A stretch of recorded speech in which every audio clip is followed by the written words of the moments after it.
Hi everyone. So எல்லோரும் எப்படி இருக்கீங்க? நல்லா இருப்பீங்கன்னு நினைக்கிறேன்.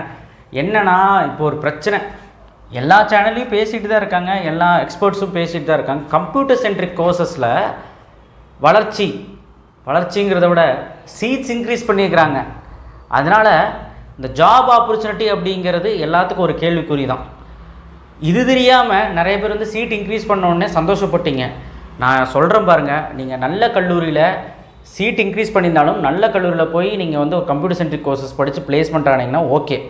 இந்த வீடியோவில் நம்ம என்ன பார்க்க போகிறோம் அப்படின்னா, அந்த கம்ப்யூட்டர் சென்ட்ரிக் கோர்சஸ் எடுக்கிறதுனால என்னெல்லாம் டிஸ்அட்வான்டேஜ் இருக்கும், என்னெல்லாம் அட்வான்டேஜ் இருக்கும், அண்ட் மெக்கானிக்கல் சிவில் டிக்ரீஸ் பண்ணியிருக்காங்க இல்லையா, அதனால என்ன அட்வான்டேஜ் இருக்கும், டிக்ரீஸ் ஆனனால என்ன டிஸ்அட்வான்டேஜ் உங்களுக்கு ஆக போகுது, எல்லாமே நம்ம இந்த வீடியோவில் பார்க்க போகிறோம்.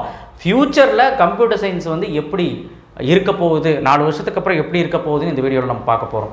ஏன்னா பார்க்க வேண்டிய ஒரு கட்டாயத்தில் இருக்கும். அதனால் நம்ம சேனலை சப்ஸ்கிரைப் பண்ணி வச்சுக்கோங்க அண்ட் கீழே அந்த லைக் பட்டன் கிளிக் பண்ணிடுங்க. என்னென்னா டோட்டல் சீட் வந்து கம்ப்யூட்டர் பிரான்ச்சுக்கு இந்த வருஷம் இன்க்ரீஸ் பண்ணிக்கிறது வந்து 22,248 சீட்டு வந்து இன்க்ரீஸ் பண்ணியிருக்காங்க. ADS, AML, cyber security, IoT, அதுக்கப்புறம் பிளாக்கிங் செயின் டெக்னாலஜி, அதுக்கப்புறம் வந்து பார்த்திங்கன்னா கம்ப்யூட்டர் கம்யூனிகேஷன், இந்த மாதிரி சிஎஸ்பிஎஸ், இந்த மாதிரி ஏராளமான ஐடி, சிஎஸ்சி, இந்த மாதிரி ஏராளமான கோர்சஸ் இருக்குது. அதனால தான் இந்த சீட்டெல்லாம் வந்து இன்க்ரீஸ் பண்ணியிருக்காங்க. நல்ல காலேஜில் தான் இன்க்ரீஸ் பண்ணியிருக்காங்கன்னு சொல்லி நம்ம வைஸ் சான்சலர் அவர்கள் சொன்னார். சரி, இதெல்லாம் ஒரு ஓரமாக இருந்தாலும் இது ஒரு ஹாப்பி நியூஸ் தான் எல்லாத்துக்குமே. இப்போது டோட்டலாக 2023 எடுத்துக்கிட்டிங்கன்னா 2,10,000 சீட்டு வந்து கவுன்சிலிங்கில் இருந்தது. அதில் போன வருஷம் 1,77,000 பேருக்கு ரேங்க் லிஸ்ட் வந்தது. சரி, ஓகே, சீட்டு நிறையா இருந்தது. போன வருஷமே வந்து பார்த்திங்கன்னா 1,06,000 பேர் தான் சீட்டே எடுத்தாங்க. மொத்தமாக கவுன்சிலிங் எல்லாம் அட்டன் பண்ணது 1,77,000 பேர். 1,77,000 பேர் ஆப்சன்டீஸ் இருந்தாங்க. ஆப்சன்டீஸ் எல்லாம் போக ஃபைனலாக அவுட்புட் கிடைக்கும் தெரியுமா? எவ்வளோ பேர் சீட் எடுத்தாங்கன்னா 1,06,000 பேர். சரி, இது ஒரு ஓரமாக இருக்கட்டும். டோட்டலி 2024 வந்து பார்த்திங்கன்னா 2,30,000 சீட்டு வந்து இன்க்ரீஸ் பண்ணியிருக்காங்க. இந்த வருஷம் 20,000 சீட் இன்க்ரீஸ் ஆனதுனால 2,30,000 அப்ராக்சிமேட்டாக இன்க்ரீஸ் பண்ணியிருக்காங்க சீட்டு. இந்த தடவை வந்து பார்த்திங்கன்னா 1,97,000 பேருக்கு ஜென்ரல் ரேங்க் வந்தது. அப்படின்னா பார்ட்டிசிபேட் வந்து அவ்வளோ பேர் பண்ண போகிறாங்க தான் அர்த்தம். இதில் ஆப்சன்டீஸ் இருப்பாங்க கண்டிப்பாக. ஒரு 30,000 பேர் 40,000 பேர் ஆப்சன்டீஸ் ஆகும். அது உங்களுக்கு இப்போ தெரியாது, ரவுண்ட் ஷெடியூல் ஸ்டார்ட் ஆனால் தெரியும். ஸோ 2,30,000 சீட் வந்து இன்க்ரீஸ் பண்ணியிருக்காங்க. இது அட்வான்டேஜா அப்படின்னு கேட்டால் அட்வான்டேஜ் தான். சீட் எல்லாத்துக்குமே நல்ல காலேஜில் கிடைக்கணும் அப்படிங்கிறதுனால இது பண்ணியிருக்காங்க. நல்ல காலேஜில் சீட் இன்க்ரீஸ் பண்ணியிருக்காங்கன்னு சொல்லியிருக்காங்க. ஸோ அப்படி பார்க்கும்போது நல்ல கல்லூரியில் நம்ம சீட் எடுத்து கம்ப்யூட்டர் சயின்ஸ் மாதிரி கோர்ஸ் படிக்கிறது நல்லது தான், இல்லைன்னு சொல்ல. ஆனால் என்ன நடக்கும்? ஸோ டோட்டலாக வந்து பார்த்திங்கன்னா சிவில் மெக்கானிக்கலில் 2,965 சீட்டு வந்து டிக்ரீஸ் பண்ணியிருக்காங்க. இது வந்து சிவில் மெக்கானிக்கல் வந்து ரொம்ப மொக்க கோர்ஸு, இது வந்து யாரும் இன்ட்ரெஸ்ட் இல்லை அப்படின்னு சொல்லிட்டுலாம் நினைக்காதீங்க. இன்ட்ரெஸ்டட் கம்மிங்கிறது என்னென்னா, பசங்க நடுவில் ஒரு 4-5 வருஷமாக இன்ட்ரெஸ்டட் கம்மிங்கிறனால அந்த சீட்டு ஃபில் ஆகாதனால இது வந்து கம்மி பண்ணியிருக்காங்க. அவ்வளோதான் விஷயம். தவிர அந்த பிரான்ச்சுக்கு மவுஸ் எல்லாம் கம்மியாகலை, அது நம்மளாம் நினச்சிக்கிறது. அந்த பிரான்ச்சுக்கு ஃப்யூச்சரில் என்ன ஸ்கோப் இருக்குங்கிறதையும் பார்த்துருவோம். சரிங்களா? இப்போ வந்து பார்த்திங்கன்னா டோட்டலாக கம்ப்யூட்டர் சயின்ஸ் ரிலேட்டட் சீட்ஸ் மட்டும் ஒரு வருஷத்துக்கு இந்த வருஷம் 1,19,229 சீட் இருக்குது. அதாவது AML, ADS, IT, cyber security, IoT, CSBS, computer communication, இந்த மாதிரி பல விதமான கோர்ஸுகள் இருக்குது. இதெல்லாம் சேர்த்து 1,19,229 சீட் கம்ப்யூட்டர் ரிலேட்டட் கோர்ஸ் மட்டும் இருக்குது. அப்போ நினச்சி பாருங்கள், சீட் இன்க்ரீஸ் பண்ணதுனால இப்படியெல்லாம் ஆயிருக்கா? ஆல்ரெடி அதிகம் தான் கம்ப்யூட்டர் சென்ட்ரிக் கோர்சஸ், திரும்ப சீட் இன்க்ரீஸ் பண்ணி அதில் அதிகம் பண்ணி விட்ருக்கு. இது டேஞ்சரா இல்லையா நீங்கள் யோசிச்சுக்கோங்க. என்ன அப்படின்னா, இப்போ என்ன பண்ணலாம் அப்படிங்கிற சொல்யூஷனும் நான் சொல்கிறேன், வெயிட் பண்ணுங்கள். அதே சமயம் computer circuit branches ECE, triple E, இஐஇ அதெல்லாம் வந்து பார்த்திங்கன்னா 1,447 சீட்டு வந்து இன்க்ரீஸ் பண்ணியிருக்காங்க. இது வந்து ரொம்ப குட் ஷைன் ஃபார் ஸ்டூடெண்ட்டு. ஏன்னா வந்து குட் சைன். ஏன்னா வந்து பார்த்திங்கன்னா கண்டிப்பாக வந்து நல்ல ஃப்யூச்சர் இருக்குது சர்க்யூட் பிரான்ச்சஸ்க்கு. என்றைக்குமே ஐடி சைடும் போய்க்கலாம், கோர் பிரான்ச்சஸ் சைடும் போய்க்கலாம். கண்டிப்பாக வந்து சர்க்யூட் பிரான்ச்சுக்கு எப்போ மவுஸ் அதிகம் தான். அது வந்து ஃப்யூச்சரில் என்ன ஸ்கோப் இருக்குன்னு நம்ம பார்க்கலாம். சரி, இப்போ ஸ்டாட்டிக்ஸ் எல்லாம் பார்த்தீங்க, என்னெல்லாம் ஆகிட்டு இருக்குது அப்படின்னு பார்த்தீங்க. இப்போ வந்து பார்த்திங்கன்னா ஐடி இண்டஸ்ட்ரியில் ஃப்யூச்சர் என்ன ஆகும் அப்படிங்கிறது பார்க்கலாம். டிமாண்ட் வந்து கண்டிப்பாக வந்து ஃப்யூச்சரில் டிக்ரீஸ் ஆக தான் செய்யும். என்ன காரணம் கேட்டிங்கன்னா, டோட்டலாக ஒரு வருஷத்துக்கு நம்ம கணக்கு பார்த்தோம். அப்ராக்சிமேட்டாக பிஎஸ்சி எல்லா துறையிலும் எடுத்துக்கோங்க, ஆர்ட்ஸ் அண்ட் சயின்ஸும் எடுத்துக்கோங்க, இன்ஜினியரிங் எடுத்துக்கோங்க, எல்லாத்துலேயுமே ஐடி டிபார்ட்மெண்ட்டில் வேலைக்கு எடுப்பாங்களா, ஐடியில் வேலைக்கு எடுப்பாங்களா? அப்படி பார்த்தீங்கன்னா 1,19,000 1,20,000 ஸ்டூடெண்ட்ஸ் வரைக்கும் வந்து பார்த்தீங்கன்னா டோட்டலாக 1 இயர் ஸ்டூடெண்ட்ஸ் வந்து முடிச்சுட்டு வெளியே வருவாங்க ஒரு வருஷத்துக்கு.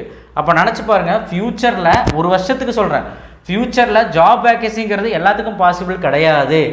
நல்ல ஸ்கில் உடையவங்களும் நல்ல ப்ரோக்ராமிங் நாலேஜ் உள்ளவங்களுக்கும் நல்ல வந்து ஏதோ ஒரு துறையில் திறன் இருக்கிறவங்களுக்கு, ஏதோ ஒரு துறைனா அவங்க நினைக்கிற துறையாக இருக்கணும். சாஃப்ட்வேர் இண்டஸ்ட்ரியில் அவங்க நினைக்கிற துறையாக இருக்கணும். அதில் ஸ்கில்லாக இருந்ததுன்னா கண்டிப்பாக ஷைன் ஆவாங்க. 40 to 50K ஸ்டூடெண்ட்ஸ் தான் இதில் வந்து என்ன ஆகுன்னா பாசிபிள் டு கெட் ஜாப்ஸ். அதுதான் உண்மை. இதில் வந்து பார்த்திங்கன்னா 1,20,000 பேரில் 50,000 பேர் இல்லை 40,000 பேருக்கு தான் வேலையே கிடைக்கும். அது உண்மை. மீதி இருக்கவங்களுக்கு ஏதோ ஒரு சூழ்நிலை வேலை கிடைக்காம போகலாம், இல்லை ஸ்கில் இல்லாமல் இருக்கலாம், இல்லை வந்து ஆப்பர்ச்சுனிட்டிஸ் கம்மியாக இருக்கலாம், எது வேணாலும் இருக்கலாம். இதுதான் வந்து அப்ராக்சிமேட் வந்து ஒரு உண்மையான ஒரு விஷயம், அப்ராக்சிமேட் நம்பர். ஸோ இருந்தாலும் இப்போ பயந்துடாதீங்க, ஏதாவது கம்ப்யூட்டர் எடுக்க வேணாம் அப்படிலாம் சொல்லவே இல்லை. என்ன பண்ணலான்னா, யாருக்கெல்லாம் ஐடி வந்து நான் சேரணும், ஐடியில் வந்து எனக்கு இன்ட்ரெஸ்ட் அதிகமாக இருக்குது அப்படின்னா கம்ப்யூட்டர் சயின்ஸ் எடுங்க, தப்பே கிடையாது. இல்லை சார் நான் வந்து ஐடிலையும் போகணும்னு நினைக்கிறேன், நான் கோரும் போகணும்னு நினைக்கிறேன், சர்க்யூட் பிரான்ச்சஸ் எடுங்க இன்ட்ரெஸ்ட் இருந்தால் மட்டும், சரிங்களா?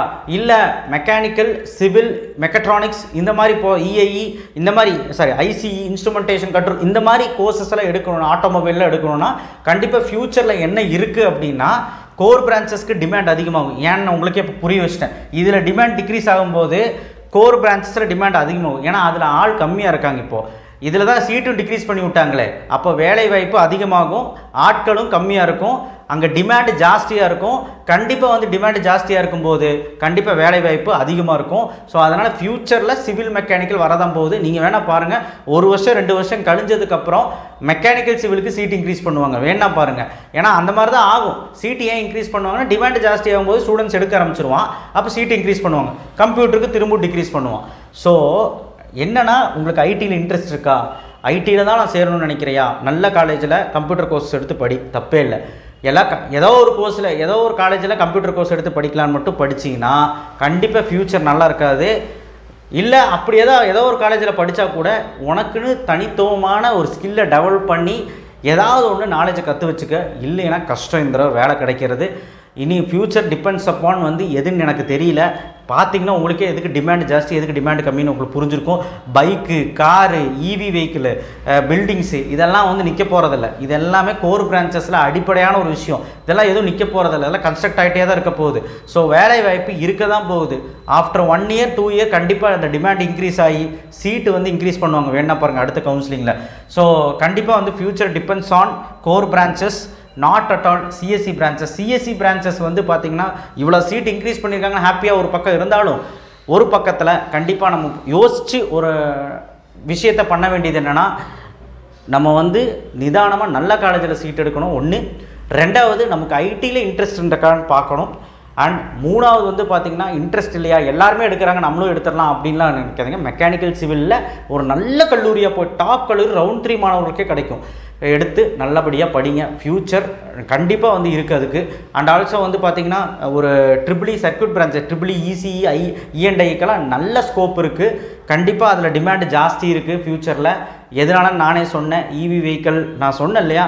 ஸோ அதுக்கு தகுந்த மாதிரி நீங்கள் வந்து என்ன பிரான்ச் எடுக்கணுமோ எடுத்துக்கோங்க. கம்ப்யூட்டர் சயின்ஸ் எல்லாருமே எடுக்க வேணான்னு சொல்ல, யார் எடுக்கலாம் இப்படி திரும்ப சொல்லிகிட்டு இருக்கேன். ஸோ கண்டிப்பாக கொஞ்சம் யோசித்து சாய்ஸ் ஃபில்லிங் பண்ணுங்கள், இல்லைனா கொஞ்சம் கஷ்டமாகி போயிடும். சிஎஸ்சி ரிலேட்டடாக வந்து பார்த்திங்கன்னா நான் நிறைய வீடியோ போட்டிருப்பேன். ஐடி செக்டரில் வந்து டவுன் ஆயிடுச்சு, திடீர்னு ஒரு நியூஸ் வந்திருக்கு, ஐடி செக்டரில் வேலை வாய்ப்புகள் நிறைய ஆச்சு. இது என்னென்னா, இப்போ புதுசாக ஒரு 50,000 பேர் வேலைக்கு எடுக்கிறாங்க வைங்க ஐடி டிபார்ட்மெண்ட்டில். அங்கே இருக்கிற வேலை ஆல்ரெடி வேலை பண்ணிகிட்டு இருக்கவங்கள அதை கொஞ்சம் தூக்கிட்டு தான் நம்மளை வேலைக்கே எடுப்பான். அங்கே வேண்டாதவன்லாம் நமக்கு வந்து அவங்களுக்கு வந்து பர்ஃபார்மன்ஸ் லெவல் கம்மியாக அவங்க தூக்கிடுவாங்க. இன்னொரு விஷயமும் நான் கேள்விப்பட்டேன், நல்லா கேட்டுக்கோங்க. பிளேஸ்மெண்ட்டில் சின்ன வேலைகள், சின்ன விஷயங்கள் சின்ன பெரிய விஷயமே நடக்குதுன்னு நான் கேள்விப்பட்டேன். பிளேஸ்மெண்ட்டு என்ன தான் ஆனாலும், நல்ல கல்லூரியாக இல்லை எந்த கல்லூரியான்னு தெரியல, பிளேஸ்மெண்ட் ஆனாலும் நமக்கு வந்து அந்த கம்பெனியில் உறுதியாக வேலை வாய்ப்பு இருக்குமான்னு சொல்ல முடியாது. ஏன்னா 6 மாதம் ட்ரைனிங்னு ஒன்று கொடுப்பாங்க, அந்த ட்ரைனிங்கில் அவன் சரியாக பர்ஃபார்ம் பண்ணலன்னு சொல்லி வெளியே அனுப்பிடுறாங்க. இந்த மாதிரிலாம் நிறைய ஆகிட்டு இருக்குது. இது வந்து நான் சொல்லலை, நிறைய எக்ஸ்பர்ட்ஸ் சொல்லிக்கிட்டு இருக்காங்க. இது உண்மையான ஒரு விஷயம். இதனாலே வந்து பிளேஸ்மெண்ட்ஸ் வந்து நல்லா இருக்க காலேஜில் போய், ஆப்பர்ச்சுனிட்டிஸ் நிறையா இருக்க காலேஜில் போய் சேருங்க. அப்போ தான் நமக்கு வந்து வேலை வாய்ப்புகள் அதிகமாக இருக்கும். அண்ட் ஃப்யூச்சரில் வந்து பார்த்திங்கன்னா எப்படி எல்லாத்தையும் வெளியே அனுப்புறதுன்னு தான் பார்க்குறாங்க சிஎஸ்சி ரிலேட்டடு இதில். ஏன்னா வந்து போட்டி அதிகமாகிட்டு இருக்கு. ஸோ அதனால் அதில் நீங்கள் விவேகமாக இருக்கணும் அப்படிங்கிறத நான் நினச்சிக்கிறேன். ஸோ கண்டிப்பாக இந்த வீடியோ உங்களுக்கு யூஸ்ஃபுல்லாக இருக்கும்.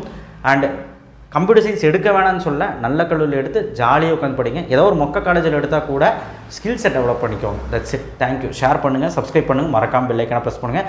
பிளேஸ்மெண்ட்டோட டீட்டெயில்ஸ் ஒரு வீடியோ வந்து வருது.